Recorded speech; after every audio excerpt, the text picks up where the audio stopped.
rescate de Pemex, y muy particularmente lo que este lunes usted muy enfáticamente resaltó, que en México no se utilizará el fracking o la fractura hidráulica para la producción de gas. Sin embargo, bueno, nosotros, bueno, yo lo he estado, que estamos siguiendo con mucho cuidado todo este tema, vemos que, o nos preocupa si realmente estamos en la dirección de la transición energética que demanda nuestros compromisos internacionales, la crisis climática y pues también los compromisos que usted ha establecido. Cuando estamos viendo, por ejemplo, anuncios del incremento en la producción de gas por parte de Pemex, como una parte de la estrategia bastante importante, la inauguración continua de nuevas plantas basadas en gas fósil. Preferimos no llamarle gas natural, porque el gas natural tiene lo mismo de natural que el carbón o que el petróleo, es combustible fósil, que como usted bien sabe, como parte del panel intergubernamental de cambio climático, pues el gas, las emisiones de gas, del que llamamos gas natural, en este momento son tan graves o pueden ser incluso más graves que cualquier otro combustible en términos de su contribución al cambio climático, ¿no? Eso está ya en el 5º y 6º reporte del panel intergubernamental. Ya hay alertas muy graves sobre cómo estamos avanzando en el mundo entero, pues con los precios del gas, con la política norteamericana, con la guerra en Ucrania, etcétera. Estamos como comprometiéndonos mucho más en el tema del gas. Entonces, tomando en cuenta también la dimensión o la inversión que se está haciendo en energías limpias, particularmente, por ejemplo, en Puerto Peñasco, la planta de energía limpia más grande de América Latina, que sus 4 fases, incluida la 4ª que todavía no arranca, podrían estar sumando un gigawatt a la matriz energética, cuando vemos que varias de estas termoeléctricas basadas en combustibles fósiles contribuyen con mucho más a la matriz energética, pero están avanzando. Y la pregunta es esa, y la preocupación es esa: ¿realmente estamos avanzando en dirección de la transición, de una transición energética como requiere el planeta, como requiere la crisis climática y como tiene México los compromisos ante el Acuerdo de París, ahora que viene también la COP de Brasil? ¿Qué posición o de qué situación presenta México cuando tenemos toda esta situación, ¿no? Cuando también, por ejemplo, estamos pues de alguna manera siendo cómplices de los Estados Unidos en la exportación de gas a partir de las plataformas en Ensenada, con Sempra, que se viene a anunciar aquí su incremento, que ya viene la inauguración de esta licuefactora de gas, que también pues, es gas que viene del fracking de los Estados Unidos, o la otra todavía mucho más grave, que es la de Puerto Libertad, en el Golfo de California, con una inversión anunciada de 13,000 millones de pesos y que se le han estado dando ya los permisos, etcétera. Lo mismo pasa en el Golfo, en Altamira. Entonces, con todo este contexto, la pregunta, señora Presidenta, es: ¿estamos en la dirección de la transición energética? Entiendo que la situación que enfrentamos mundial, la realidad, la necesidad de fortalecer nuestra soberanía energética, y ahí aplaudimos muchísimo que Pemex esté recuperando como un instrumento de soberanía, pero realmente esta soberanía la estamos construyendo con el fundamento, o con la dirección de la transición energética, o nos estamos atrasando, nos estamos quedando fuera de esa transición. Vamos a cumplir con los compromisos internacionales que tiene México. Yo he dado una clase en la UNAM durante muchos años en la maestría de Ingeniería en Energía. La clase se llama, toda porque todavía se da, Energía y Desarrollo Sustentable.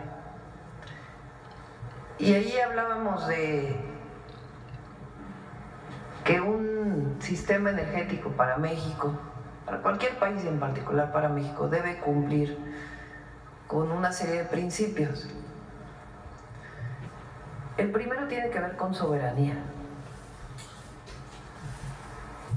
El que no dependa del exterior, que tengas soberanía. Eso lo buscan todos los países del mundo. Muchos importan o exportan. Importar en este caso. El segundo tiene que ver con justicia energética, que todos tengan acceso. que no haya unos que no tengan acceso a la electricidad y otros sí, que todos puedan tener acceso. Y el tercero tiene que ver con lo ambiental. Hay algunos otros temas, pero el tercero tiene que ver con lo ambiental. Y deben cumplirse los tres. El proceso para cumplir con los tres, pues no es de un día a otro, ¿verdad? Entonces, en el plan de energía, sí está planteado aumento en plantas de ciclo combinado con gas natural, en sustitución de prácticamente todo el combustible, que todavía hay algunas plantas. Eso reduce emisiones. Y está planteada una parte muy importante de renovables, solar, viento no tanto, pero solar principalmente, geotermia, y algunas otras opciones, ¿no? Y en el caso de Pemex, lo que nosotros planteamos es, se mantiene la producción en 1.8 millones de barriles diarios, y todo lo que crezca el consumo, entonces ya entran las renovables.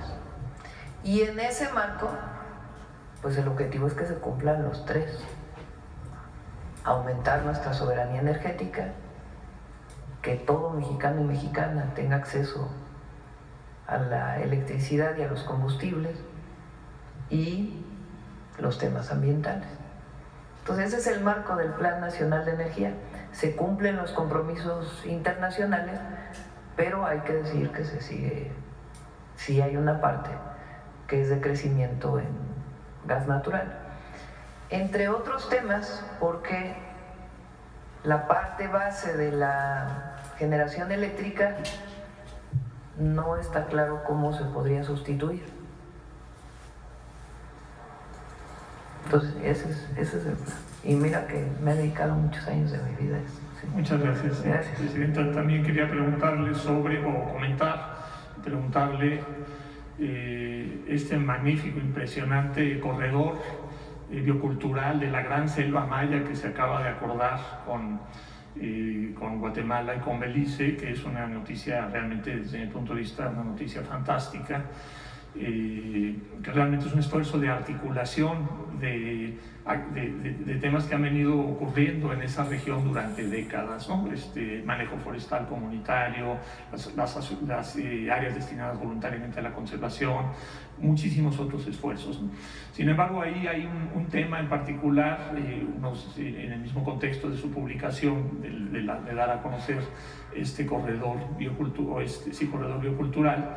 El Programa de las Naciones Unidas para el Desarrollo sacó un análisis que creo que me parece muy atendible, muy importante, y que me gustaría conocer su respuesta a este planteamiento.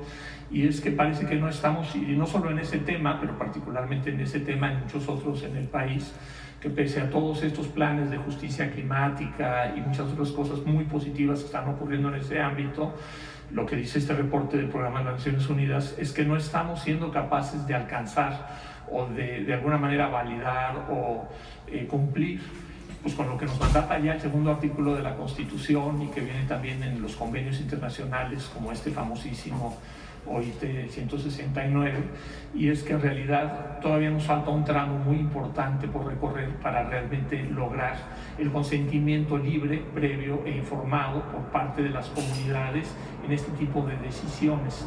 O sea, eso es lo que señala, y yo sí lo he visto. O sea, si existe el esfuerzo, existe la convicción, sin embargo no estamos llegando ahí. Cuando menos esa es la opinión no solo de este reporte del PNUD, pero sí también de muchas organizaciones sociales. ¿Qué nos falta para poder de alguna manera honrar estos grandes, importantes cambios que hay, particularmente en el segundo constitucional, en toda la Constitución, en la política pública y en los acuerdos internacionales, en términos del respeto al consentimiento, que quiere decir la participación decisiva de las comunidades indígenas, equiparables, afromexicanas, en la toma de decisiones sobre el territorio? Bueno, los planes de justicia tienen que ver con regresar la tierra. Eso es más que una consulta indígena. Estuvimos hace poquito en Guadalupe y Calvo, ahí en el sur de Chihuahua, en la Sierra Tarahumara, regresando tierras. Estuvimos en la zona huirrárica también regresando tierras. Y bueno, el presidente López Obrador regresó tierras y derechos de agua. Eso va más allá de la propia consulta. Y además, este año estamos con cerca de 13,000 millones de pesos de recursos directos a las comunidades. Por primera vez hay un cuarto nivel, si lo queremos ver, del recurso público derivado del cambio del segundo constitucional. Antes, por la ley de coordinación fiscal, hay el federal de los ejecutivos, digamos, el federal, el estatal y el municipal.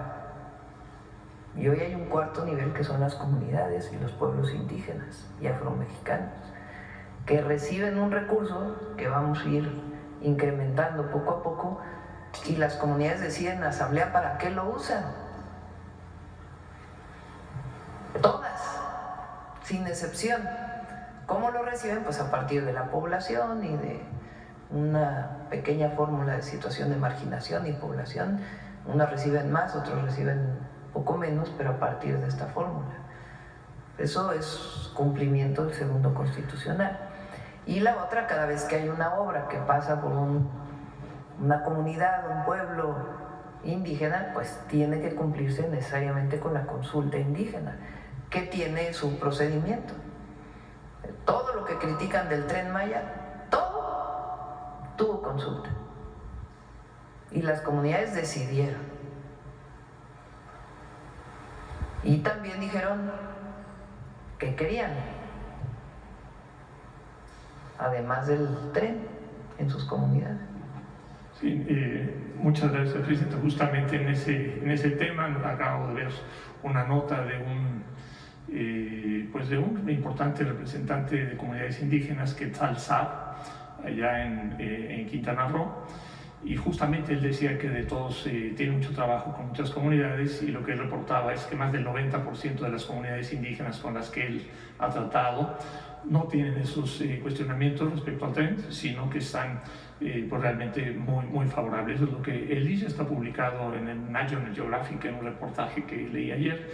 Y en ese tema en particular quisiera hacer una pregunta un poco más concreta de lo que he estado planteando, y es qué está pasando en el tema de la mina de Calica, propiedad de este gigante del asfalto de los Estados Unidos, Vulcan, y que tanto respaldo ha recibido de los legisladores, sobre todo republicanos en los Estados Unidos. ¿Qué está pasando particularmente? ¿Qué está pasando con el proceso internacional? México se sostiene en esta, en esta clausura definitiva y en este resarcimiento de estas tierras. ¿Y qué está pasando con la publicación del plan de manejo del área natural protegida Felipe Carrillo Puerto, de 54,000 hectáreas que se ha decretado, y aún no está el plan de manejo? Esto también tiene que ver no solo el área de las 54,000 hectáreas, sino otras áreas, por ejemplo las destinadas voluntariamente a la conservación. En aquel caso, por ejemplo, hay una muy importante que se llama el Ojo el Ojo del Jaguar, que está ahí en esa misma región, y vemos que, bueno, no sé si realmente se está complicando el tema por la situación con los Estados Unidos y por estas cartas de los republicanos. Realmente, bueno, ya las conocimos aquí en la conferencia. ¿Qué está pasando pues con todo el tema de Calica? Hay una preocupación por parte de las comunidades, particularmente las Torres de la Paz, con la que hemos venido dando seguimiento a sus acciones colectivas que han emprendido contra esa mina. Pues se preguntan y nos piden información, y aquí transmitimos esa pregunta: ¿qué está pasando con todo este proceso? Y si hay la convicción, digamos, definitiva de que esa mina se va a cerrar definitivamente y que se va a convertir, como está planeado, incluir en todo este parque nacional. Sí, hay un panel internacional en donde se está definiendo la situación final, porque pusieron ellos una queja y sigue su procedimiento. Obviamente recuperar, que se siga explotando la mina no es opción. ¿qué opciones se están planteando como una posible alternativa? Que ese espacio pudiera tener un desarrollo turístico de bajo impacto. Como este es su propiedad, el predio, tendrían la posibilidad de desarrollarlo. Todo se trabaja con Semarnat. Como medidas alternas, ellos aparte tienen el puerto. Entonces están buscando medidas alternas que no tengan que ver con la explotación de la mina, que estén dentro del plan de manejo del área natural protegida y que ellos puedan seguir, pues, digamos, usufructuando esa tierra, pero de una manera completamente distinta, como una alternativa de posible negociación sin llegar al final del panel internacional. Se está evaluando todo ello. Obviamente, pues hay que ponerlo a consideración de las comunidades en su momento, y lo está evaluando Semarnat para ver si hay la posibilidad de llegar a un acuerdo y no esperar al último momento del panel. Ya por último, Presidenta, hace unos días, el 1 y 2 de agosto, hubo aquí en la Ciudad de México un evento muy interesante, que creo que trascendió menos de lo que se merecía, que es el Parlamento Panamericano, en donde estuvieron personajes, estuvo Naomi Klein, estuvo la legisladora norteamericana Omar, estuvo un legislador español impresionante, Pizarello, y particularmente me quiero referir a la intervención que tuvo el ex vicepresidente de Bolivia, Álvaro García Linera, mi colega nuestro, que, bueno, él lo que plantea me parece... También estudió en la Facultad de Ciencias, Álvaro. Sí. Matemáticas. Tuvo como un año, ¿no? Año y medio. Hizo la carrera. Hizo la carrera de matemáticas, estuvo varios años. Lo que pasa es que aparte le dedicaba un tiempo a otras actividades. Él publica en la jornada y también en ese evento en el Teatro de la Ciudad que me tocó presenciar y en la plática posterior que pude tener con él, él plantea un tema que a mí me parece muy interesante y muy relevante en todos estos análisis de hacia dónde estamos yendo, la transición energética, toda la cuestión de la justicia indígena, etcétera. Y él lo que dice en este artículo, y lo plantea en esta intervención, es que él habla de los progresismos latinoamericanos, se refiere a Lula, se refiere a Boric, se refiere a Kirchner, etcétera. Y entonces dice que han llegado a un tope en una primera etapa, digamos, de una transición democrática o progresista en América Latina, y que nosotros estaríamos en esa transición muy adelante porque hemos logrado, bueno, el gobierno de la Cuarta Transformación ha tenido logros muy impresionantes en términos de reducción de la pobreza que no tienen precedente en otros lugares de América Latina, pero en esa dirección él plantea que ahí hay un tope y que el tope está relacionado con que seguimos, digamos, financiando el desarrollo con la industria extractiva, la renta extractiva, ¿no? Entonces tenemos ahí minería, petróleo, gas, una ganadería verdaderamente depredadora, que es exportadora, que genera recursos, todo un modelo, digamos, que se queda todavía en el modelo maquila, de exportación de autos, etcétera, pero que eso nos lleva a un límite en América Latina, y que ese límite pues lo plantea como una paradoja, porque además nos ancla en el gas fósil, nos ancla en el compromiso con las grandes corporaciones, etc. ¿Cómo es que la Cuarta Transformación y este segundo piso se plantea cómo superar ese dilema, o a lo mejor no lo ve ese dilema, ¿no? O no quiere decir que no lo vea por falta de capacidad de verlo, sino porque no lo comparte, digamos, ¿no?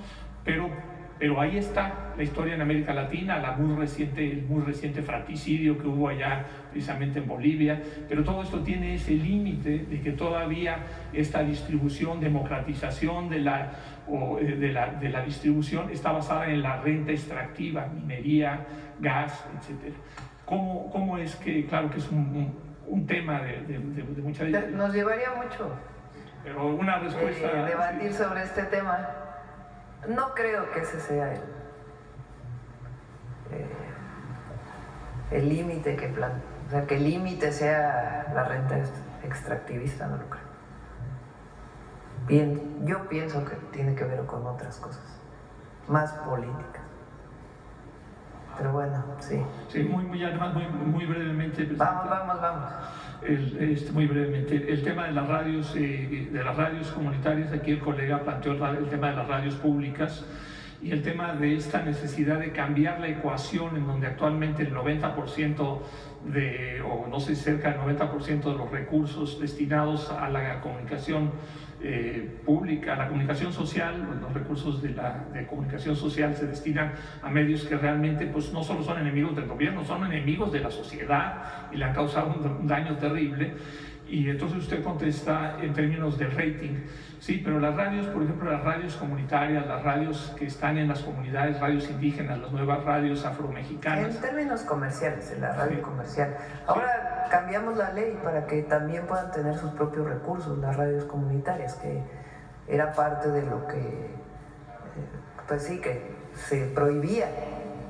Entonces ahora sí se permite que pueda tener, de acuerdo a lo que defina cada radio, pues un esquema que les permita tener algún ingreso, aparte de lo que pueda apoyar los gobiernos municipales, estatales o federales. Eso lo valoramos muchísimo desde la Asociación Mundial de Radios Comunitarias y creemos que hay que ir mucho más allá en esta inversión de la ecuación del papel que juegan las radios sociales, comunitarias, indígenas en la construcción de ciudadanía en México. Muchas gracias. Ya, yo creo que ya cerramos. Muchas gracias. 9:30.9:30. Preocupados por las extorsiones de la carrera. Se está atendiendo. ¿Ya tenían ustedes Ahí donde hay denuncia, se atiende. de qué manera las autoridades locales han, de alguna manera... Ahí donde hay denuncia de un delito, independientemente de